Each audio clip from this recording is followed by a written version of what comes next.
A veces, en medicina, las ideas más sencillas son las que lo cambian absolutamente todo. Y esta es la historia de una de ellas, de cómo algo tan simple como medir la velocidad del pulso en lugar de su fuerza está abriendo una puerta a la esperanza para salvar extremidades que hasta ahora se daban casi por perdidas. Así que la gran pregunta que nos tenemos que hacer es esta.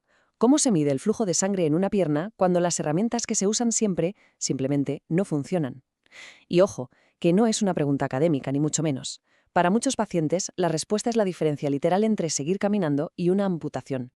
Bueno, para entender la solución, primero tenemos que explorar el problema. Y es un problema muy serio, un auténtico punto ciego en la medicina vascular, un vacío que ha dejado a los pacientes con más riesgo en una incertidumbre peligrosísima. El contexto aquí es la enfermedad arterial periférica, o EAP para abreviar. Imagina que las arterias son como tuberías, pues en esta enfermedad se van estrechando poco a poco, y claro, cada vez llega menos sangre a las piernas y a los pies. Y en su forma más bestia, que se llama isquemia crónica con amenaza para la extremidad, la cosa se pone realmente fea. Las heridas no cicatrizan y el riesgo de amputación se dispara. Y aquí es donde la historia se complica. La prueba estándar, la de toda la vida, es el índice tobillo-brazo, o ITB. La idea es sencilla, se compara la tensión arterial del tobillo con la del brazo. Si la del tobillo es mucho más baja, alerta, mala señal. Parece lógico, ¿verdad? Pues aquí viene el giro de guión. El gran problema es que en los pacientes más graves, como los que tienen diabetes o enfermedad renal, las arterias se vuelven rígidas, como tuberías viejas calcificadas. No se pueden comprimir, y al intentar medir la presión, el aparato da un resultado falsamente normal o incluso alto. Un todo va bien, que es una mentira muy peligrosa. Ese es el punto ciego. La herramienta principal falla justo cuando más falta hace. Pero, un momento, si medir la presión nos falla, ¿qué podemos hacer? Pues aquí es donde llega la idea genial. ¿Y si en lugar de obsesionarnos con la fuerza del flujo, nos fijamos en su velocidad? ¿En lo rápido que acelera la sangre? Es un cambio de perspectiva total, de la fuerza a la rapidez. Y es aquí donde empieza la revolución. Y esta idea tiene un nombre, tiempo de aceleración plantar, o PAT por sus siglas en inglés, y es más simple de lo que parece. Con un ecógrafo normal y corriente, lo que se mide es algo súper concreto. ¿Cuánto tiempo, en milisegundos, tarda la sangre en pasar de 0 a su velocidad máxima en una arteria del pie? O sea, no medimos presión, medimos el acelerón. Para hacernos una idea, pensemos en una manguera de jardín. Si abrimos el grifo a tope y no hay nada que la obstruya, el chorro de agua sale de golpe, ¿verdad? ¡Fium! Rápido, con fuerza. Pues eso es un flujo sanguíneo sano. La sangre acelera de inmediato. En la pantalla del ecógrafo, esto se ve como una onda que sube casi en vertical, un pico afilado, una aceleración rapidísima. Ahora, ¿qué pasa si pisamos esa misma manguera? El agua sale con menos brío, como si le costara arrancar. Pues es exactamente lo que ocurre en una arteria enferma, estrechada. La sangre acelera, pero despacio, perezosamente. La onda en la pantalla se vuelve redondeada, como una colina suave. Tarda mucho más en llegar a su pico. Y eso se traduce en un valor de PAT alto. Aquí está la clave de todo. Un PAT bajo es bueno, un PAT alto es malo. Así de simple. Y lo mejor de todo es que el PAT no es solo un simple bien o mal. No, va mucho más allá. Nos da una escala de grises. Nos permite clasificar la gravedad del problema con una precisión que, la verdad, asombra. Fijaos en esta clasificación, que es muy intuitiva. La clase 1, por debajo de 120 milisegundos, es un flujo perfecto, normal. Pero a medida que el valor sube, la cosa empeora.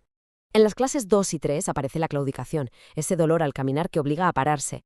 Y si ya nos vamos por encima de los 225 milisegundos, entramos en la clase 4, la zona roja.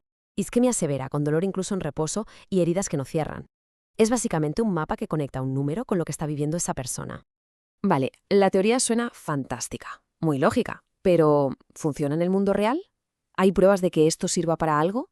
Pues vamos a ver los datos, porque la respuesta es un sí rotundo. Esto no es solo una idea bonita, es una realidad que está salvando piernas.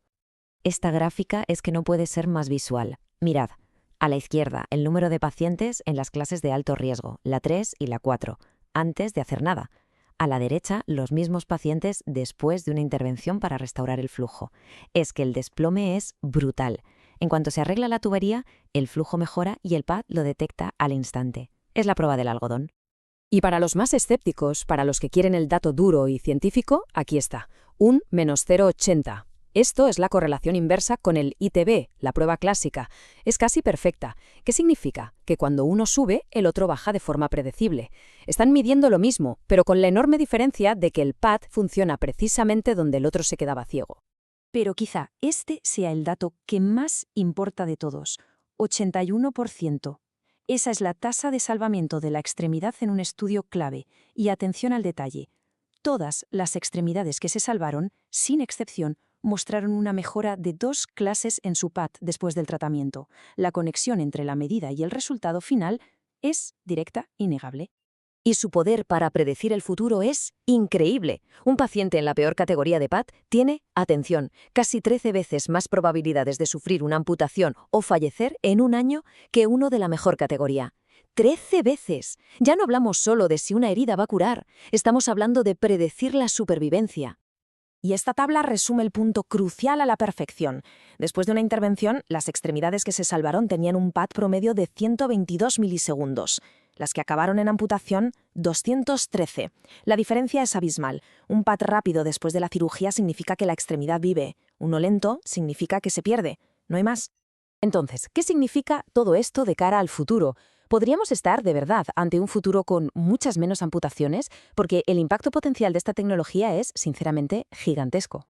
Vamos a resumir sus ventajas clave. Primero, funciona donde el ITB falla. Segundo, utiliza los ecógrafos de toda la vida, los que hay en cualquier hospital. Tercero, da información directa y en tiempo real de cómo llega la sangre al pie.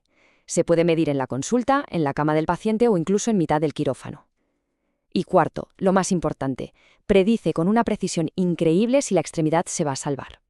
Y cerramos con esta frase tan potente de los propios investigadores que lo desarrollaron.